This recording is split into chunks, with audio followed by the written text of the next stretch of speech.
18, 19, 20 इससे ज्यादा नहीं हो रहे हैं। तो आप सबसे पहले आइडेंटिफाई करो कि आपके वीक एरियाज क्या है, मतलब कहां पे आपके नंबर जो है गलत कट रहे हैं, मतलब सबसे ज्यादा नंबर। अनअटेम्प्टेड कौन से हैं? एक तो अनअटेम्प्टेड क्वेश्चंस, उनको पकड़ो सबसे पहले तो, और जो रॉन्गली अटेम्प्टेड है उनको देखो।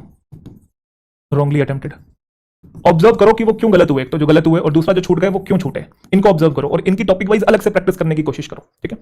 और ऐसा कम से कम 5 मॉक्स के साथ करो, क्योंकि एक मॉक में आप डिसाइड नहीं कर सकते कि क्या आपको इंप्रूव करना है क्या नहीं। 5 मॉक्स दो, 5 मॉक्स का एवरेज आप देखो क्या स्कोर आ रहा है, उसके बाद टॉपिक्स देखो कि ज्यादातर ऐसा कौन सा टॉपिक का क्वेश्चन है जो आपसे छूट रहा है, गलत हो रहा है, उनकी फिर टॉपिक वाइज अलग से प्रैक्टिस करने की कोशिश करो, तो आपको डेफिनेटली इंप्रूवमेंट देखने को मिलेगी, ठीक है भाई।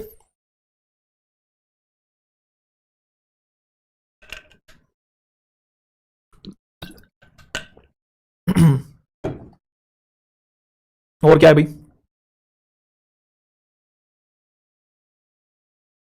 एडिटोरियल क्लासेस यार पीछे पड़ी है, आपको ना प्लेलिस्ट मिल जाएगी, आप उनको देखो ना, वो मोड, अरे यार फिर वही वाली बात, एक ही चीज के ऊपर बहुत ज्यादा ऑब्सेस नहीं होना है, सारी चीजों को कवर करना है। आपको रीडिंग भी करनी है, आपको ग्रामर भी करनी है, आपको वोकैबुलरी भी करनी है। न्यूज़पेपर को भी ऐसा नहीं है कि आपको बस पढ़ते ही जाना है, या एडिटोरियल किसी ने बोला है कि भाई इंप्रूव करने है, एडिटोरियल से इंग्लिश इंप्रूव हो जाएगी, एडिटोरियल पढ़ना तो बस एडिटोरियल ही पढ़ना, ऐसा नहीं है। आप प्रीवियस ईयर आरसीज पढ़ लो, आप एडिटोरियल में जो आपको समझ में आता है वो पढ़ लो, प्लस जो टॉपिक्स मैंने ऑलरेडी एडिटोरियल से करवा रखे हैं वो बहुत बेहतरीन टॉपिक्स और आर्टिकल्स मैंने सेलेक्ट किए हुए हैं, हर फील्ड पे आपको मिलेंगे, क्लाइमेट पे, एंथ्रोपोलॉजी पे, टेक्नोलॉजी पे, फिलोसफी पे, हेल्थ पे, हर चीज पे आपको मिलेगा। तो प्लेलिस्ट एक बनाई हुई है, किसी बच्चे ने नहीं देखी तो देखो, बहुत इंपॉर्टेंट है, आपको डिस्क्रिप्शन में मिल जाएगी, और क्लासेस अभी उसकी पॉसिबल नहीं है भाई। कॉम्प्रिहेंशन की वन शॉट वीडियो अभी कुछ दिन पहले ही बनाई थी, देखते तो कुछ हो नहीं। जब क्वालिटी कंटेंट अपलोड करता हूं ना तब कोई नहीं देखता है, जब कोई नॉर्मल बात कर दूंगा ना, वाह मास्टर जी क्या बात करते हो, वाह गुरु जी क्या कह गए, मजा आ गया, मजा आ गया। और कहीं ये हर जगह है भाई, क्वालिटी कंटेंट को देखता ही नहीं है कोई, वैल्यू ही नहीं करता उसकी, बहुत कम बच्चे हैं। स्पेलिंग मिस्टेक्स का सोल्यूशन बताओ। देखो स्पेलिंग मिस्टेक्स की मैं बोल दूं एक जादुई ट्रिक आपको बता रहा हूं, अगर आपने ये सीख ली तो भाई साहब कभी कोई स्पेलिंग गलत नहीं होगी, ऐसा कुछ नहीं है। मुझसे भी आज भी बहुत सारी स्पेलिंग गलत हो जाती हैं।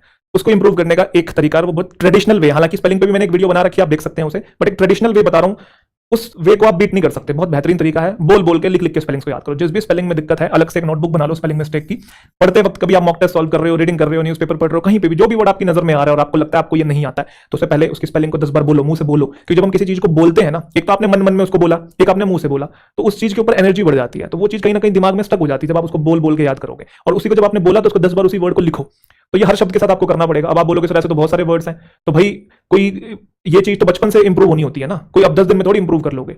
अब इंग्लिश जो है एग्जामिनेशन में आ रही है, उसका क्या प्रोटोकॉल क्या है, देखो आप समझना इस चीज को। आपने 12th पास कर लिया, आपने ग्रेड कर लिया, मान लो आप सीजीएल का पेपर दे रहे हो, तो भाई 12th में भी इंग्लिश थी और ग्रेड में भी कहीं ना कहीं ग्रेजुएशन में भी आपकी इंग्लिश थोड़ी बहुत होगी, उसके बाद ही तो आप सीजीएल का पेपर दे रहे हो ना। तो एसएससी वालों ने ये एज्यूम कर रखा है कि बच्चे ने 12वीं तक या ग्रेजुएशन तक इंग्लिश पढ़ी है। उनको थोड़ी मतलब है कि हमने पढ़ी नहीं, हमने तो बस टाइम पास किया है, हमने तो बस मस्ती किया, ऐसे बस एक दिन पहले पेपर देके चले गए हम तो, है ना, एक दिन पढ़ के बस पेपर देने चले गए, उनको थोड़ी पता है। तो उनको कोई मतलब नहीं है, क्योंकि कुछ बच्चे कहते हैं सर इतनी जल्दी कैसे होगा, इतनी जल्दी करना भी नहीं है भाई। बच्चों की बहुत पहले से इंप्रूव हो रही होती है, बचपन में हमने पढ़ाई की होती है, उसका रिजल्ट में कहीं ना कहीं दिखता है। कुछ बच्चे कहते हैं ना सर इसका तो 6 महीने में सिलेक्शन हो गया, अरे 6 महीने में इसलिए हुआ क्योंकि उसके बचपन से बेसिक्स बहुत स्ट्रांग थे, इसलिए उसका 6 महीने में हो गया। किसी किसी को 3 साल लग गए, क्यों? क्योंकि उसने बिल्कुल जीरो से शुरू किया अभी पढ़ना, तो इतना टाइम तो लगेगा ना भाई फिर।